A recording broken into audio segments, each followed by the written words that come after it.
আমি একটু বলি, আমি আবারও বলছি, পুরোপুরি কাজ আমাদের না, আমরা কাজ করি মূলত আইন শৃঙ্খলার পায়।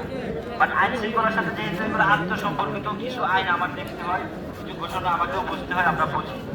ভাইয়ের নাম কি? রবিউল ইসলাম ভাই যে কথাটা বলছে, এই কথাটার উত্তর আপনাদের দেওয়া উচিত। উচিত কিভাবে জানেন? ডিসেম্বরের 17 তারিখ থেকে যে এই ফ্যাক্টরির শ্রমিক ভাই বোন লেঅফে ছিল, সে শুধু বেসিক পাইছে, অন্যান্য যদি ভাতা ছিল সেই ভাতার হচ্ছে অর্ধেক পাইছে। লেট মি ফিনিশ ভাই, এইখানে তো পয়েন্ট। তাহলে আপনি তো ডিউটি করছেন, আপনি ফুল বেতন পাচ্ছেন। তাহলে ওনার কথার উত্তর তো আপনাদের কাছে আছে, যে কাজ করে নাই তার জন্য তো লেঅফ। লেঅফ মানে কি? যদি কাজ থাকে তার জন্য লেঅফ না, আইনটা খুব স্পষ্ট, এখানে এত পেশা কিছু নাই।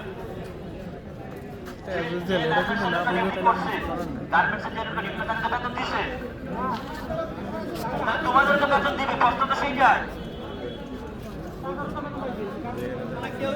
তুমি যদি লেঅফে কালকে 5 তারিখ থেকে যে লেঅফে থাকবা, মানে ফ্যাক্টরিতে একটু কাজ করবা না, লেঅফের যে নিয়ম সেই নিয়ম অনুযায়ী বেতন পাবা। আমি যে আইনের পার্টির জন্য বলতে পারি, আমি কি বুঝাইতে পারছি কথাটা?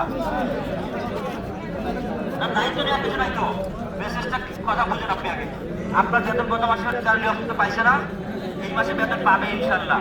এটার তো দায়িত্ব নিচ্ছি, ফেস তোলার কিছু নয়। আমার কথা বুঝতে হবে আমাদের এখন কোন পজিশনে আপনারা আছেন।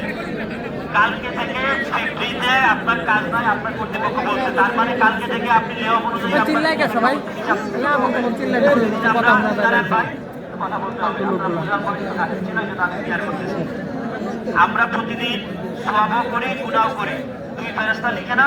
তো কালকে থেকে আপনাদের হিসাবে লেখা হবে যে মিস্টার রহিম 5 তারিখ থেকে যেহেতু কাজ ছিল না, লেঅফের নিয়ম অনুযায়ী বেসিক পুরোটা পাচ্ছে, ভাতার অর্ধেক পাচ্ছে।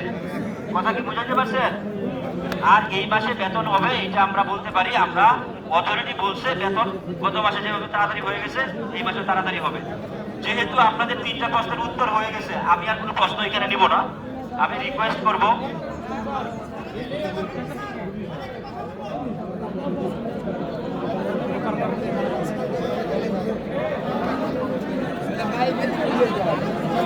বলেন ভাই, ভাই কথা বলেন, বলেন একজন বলেন।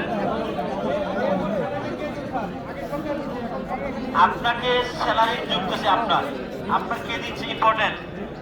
আপনার অথরিটি বলছে স্যালারি ঢুকবে, এটা আবার কিরকম প্রশ্ন?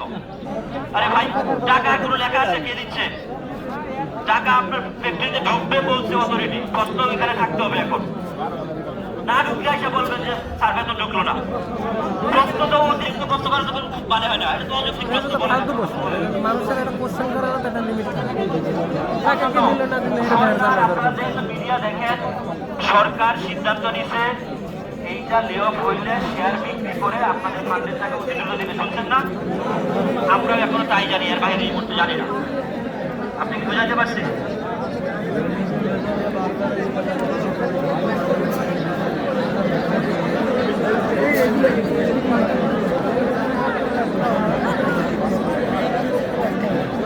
এই পার্কে গার্মেন্টস, টেক্সটাইল, নিটিং আর ওয়াশ বলে আলাদা কিছু নাই। এখন আমি মেসেজ বুঝাইতে পারছি, প্রত্যেকের জন্য একই আইন, একই হিসাব, প্রত্যেকের জন্য একই বন্দোবস্ত।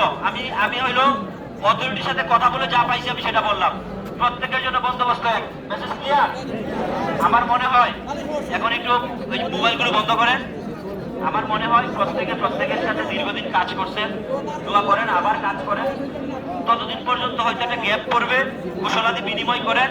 আমার প্রতি যে মেসেজ, এই ঘোষণা হওয়ার পরে আপনাদের গেট খুলে দেওয়া হবে, আপনারা প্রত্যেকে কাইন্ডলি ধীরে ধীরে লিভ করবেন, ঠিক আছে? থ্যাংক ইউ, আসসালামু আলাইকুম। কারণ আমার কথার ভিতরে কোনো কিছু বাকি রাখি নাই, এখন বেশি প্রশ্ন করলে এটা অহেতুক হবে। আমি আর কিছু বলবো না। Thank you.